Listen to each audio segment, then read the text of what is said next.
Alors, bienvenue à cette nouvelle émission sur Saint-Joseph. Nous continuons notre rencontre avec cet homme de foi.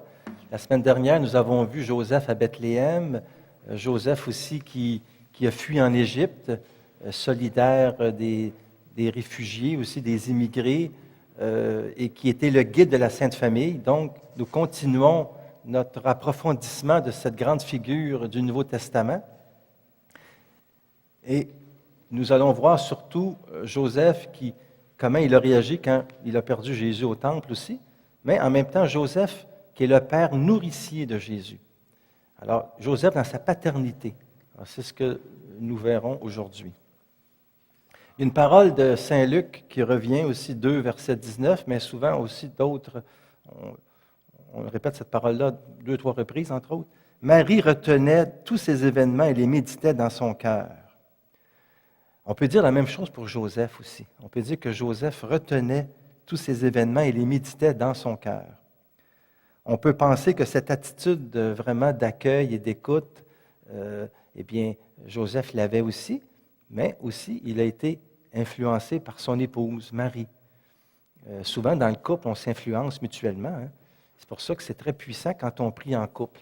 Des fois, un, ça ne y tente pas, mais l'autre l'invite, et puis on prie ensemble, et on se soutient mutuellement.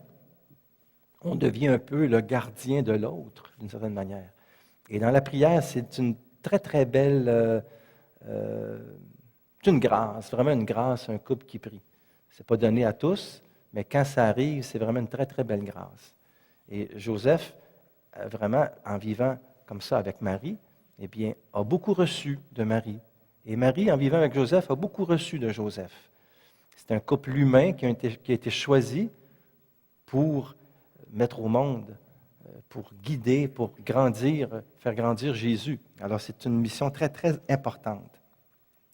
Et cette méditation de la parole de Dieu est au cœur de cette vie de couple-là. La parole était au cœur de leur vie. Et souvent, ensemble, ils ont prié, ils ont médité la parole. Ce qui fait qu'à un moment donné, ils s'en vont, comme tout juif pieux aussi, en pèlerinage à Jérusalem. Et c'est là que Jésus, à 12 ans, il trouve assis au milieu des docteurs de la loi. On faisait ce pèlerinage-là pour la fête de la Pâque, et puis normalement, on le faisait parce que la loi aussi nous incitait à le faire. Quand je parle de la loi, c'est la loi de Moïse, hein, on s'entend, ce n'est pas la loi des Romains, entre autres, certainement pas, mais la loi pour les Juifs, c'est la Torah, et c'est la loi qui nous conduit. Alors que nous, oui, la loi est importante dans l'Ancien Testament, mais nous, c'est la foi qui nous conduit. C'est pour ça que Saint Paul va dire que c'est la foi qui justifie et non pas la loi. La foi nous ouvre le cœur de Dieu. Le frère André disait que le cœur de Dieu, le cœur de Jésus, c'est la porte du ciel. Mais la clé, c'est la prière, c'est la foi. Alors Jésus, il a 12 ans, il est assis au milieu des docteurs de la loi. Et puis, Luc va relater cette expérience-là. Et c'est Marie qui va prendre la parole. Et si ce n'est pas Joseph qui va parler, comme je vous ai dit, on n'a aucune parole de lui. Bon, il parlait quand même, mais c'est Marie. Mais Marie va l'inclure, Joseph. Elle va dire, « Mon enfant, pourquoi nous as-tu fait cela? Vois comme nous avons souffert en te cherchant, ton père et moi. » Marie n'exclut pas Jésus. Comme dans le couple, on ne doit pas exclure l'autre. Elle aurait pu dire, Marie, qu'est-ce que tu as fait? Jésus, regarde comment moi je suis angoissé. Comment tu m'as inquiété. Je ne sais pas ce que tu étais. Tu ne nous l'as pas dit. Marie, c'est avec Joseph, dans son identité d'épouse. Vois comme nous avons souffert et en te cherchant. Ton père et moi. C'est une plainte normale d'un cœur de mère. Ce n'est pas parce que Marie est l'Immaculée Conception qu'il n'a pas vraiment de mesquinerie, d'égoïsme, d'orgueil chez Marie. Marie, c'est la femme de tout accueil. Elle ne se regarde pas, elle. Elle est tout accueil.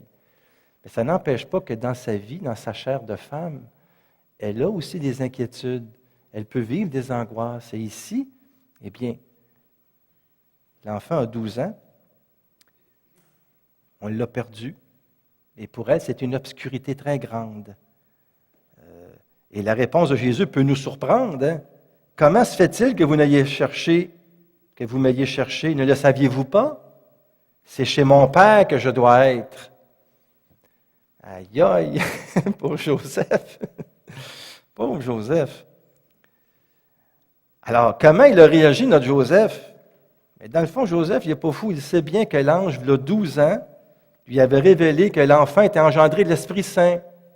Il sait qu'il est le Père légal, mais que c'est le Père du ciel, qui est l'enfant par l'Esprit Saint, qui est le souffle de Dieu, qui a insufflé le souffle dans le sein de Marie, et que Dieu, qui est le maître du monde, de l'histoire et de la nature, peut très bien faire l'impossible, car rien n'est impossible à Dieu.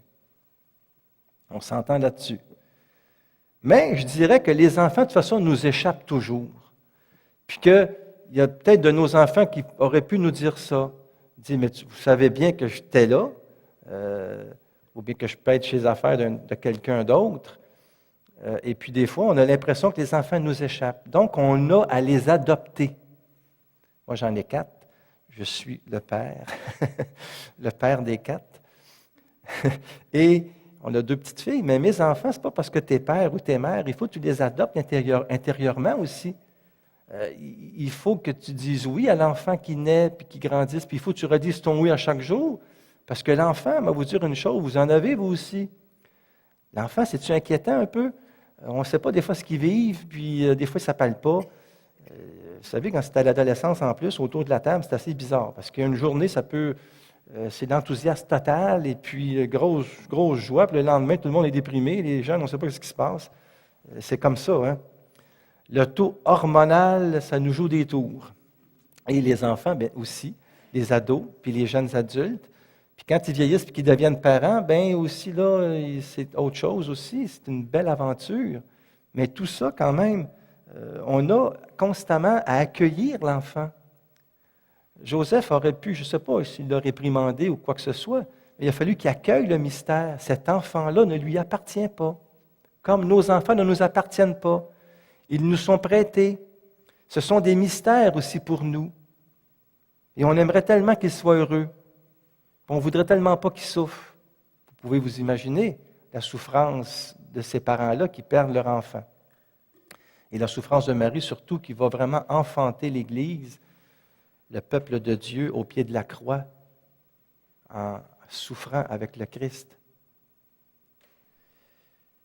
Alors, c'est sûr que Luc ajoute que les parents ne comprirent pas ce que Jésus a dit. Alors, Jésus va descendre avec eux pour entrer à Nazareth, puis on dit qu'il va leur être soumis. Bon, quand c'est des grands bouts comme ça, parce qu'après ça, c'est quasiment la vie publique, il va avoir quasiment 30 ans. Et là, il y a comme un refrain qui revient dans Luc, on dit « Sa mère gardait dans son cœur tous ces événements. » Tu vois, garder dans ton cœur. Ça ne veut pas dire ruminer puis te faire de la bile. Garder dans ton cœur comme un trésor.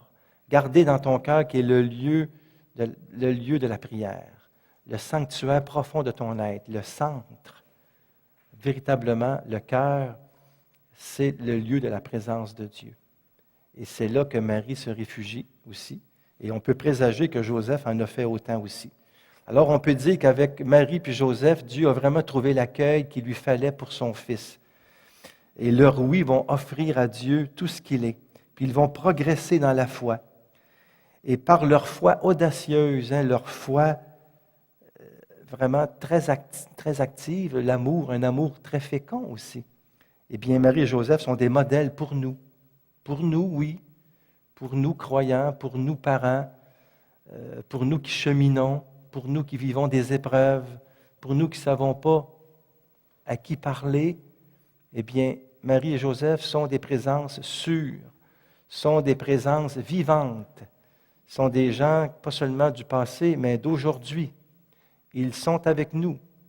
Et c'est toute la dévotion à la Sainte Famille aussi. Hein? Jésus, Marie, Joseph, comme je vous disais dans une autre émission, faites que je meure en votre sainte compagnie. Alors que je me posais la question, elle est où la compagnie? Hein, la compagnie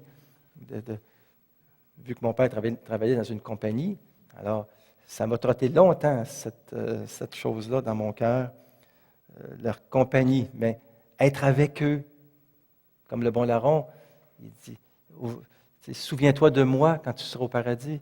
Et Jésus lui dit, aujourd'hui même, tu seras avec moi dans le paradis.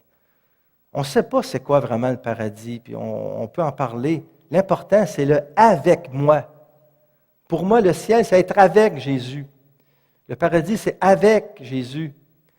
Alors, on l'a déjà sur la terre quand on est avec Jésus. On vit aussi, oui, une forme de paradis sur terre par la foi. L'important, c'est le « avec moi ». Donc, demeurer en mon amour, comme dit Saint Jean.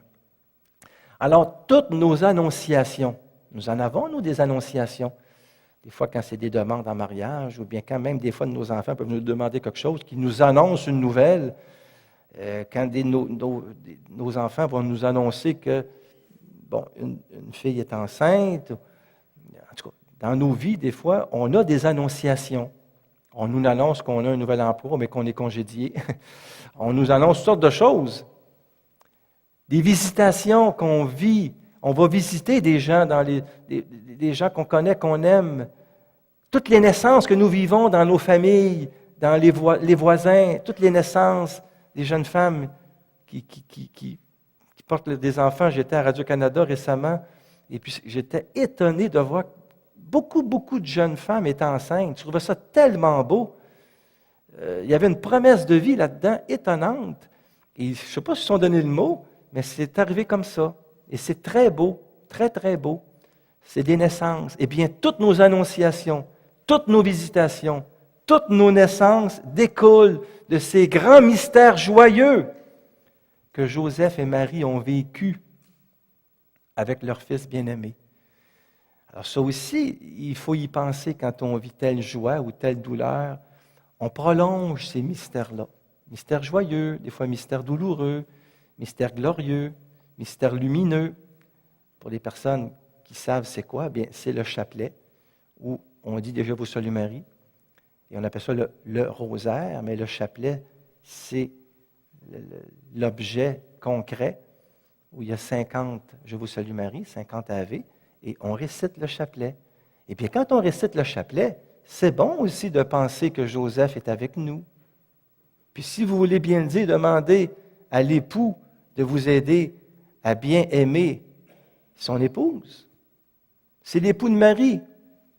Joseph, ce n'est pas seulement une statue. Joseph, c'est le père nourricier de Jésus. Et c'est l'autre point que je veux vous développer. Le père nourricier de Jésus. On va passer un petit peu de temps là-dessus.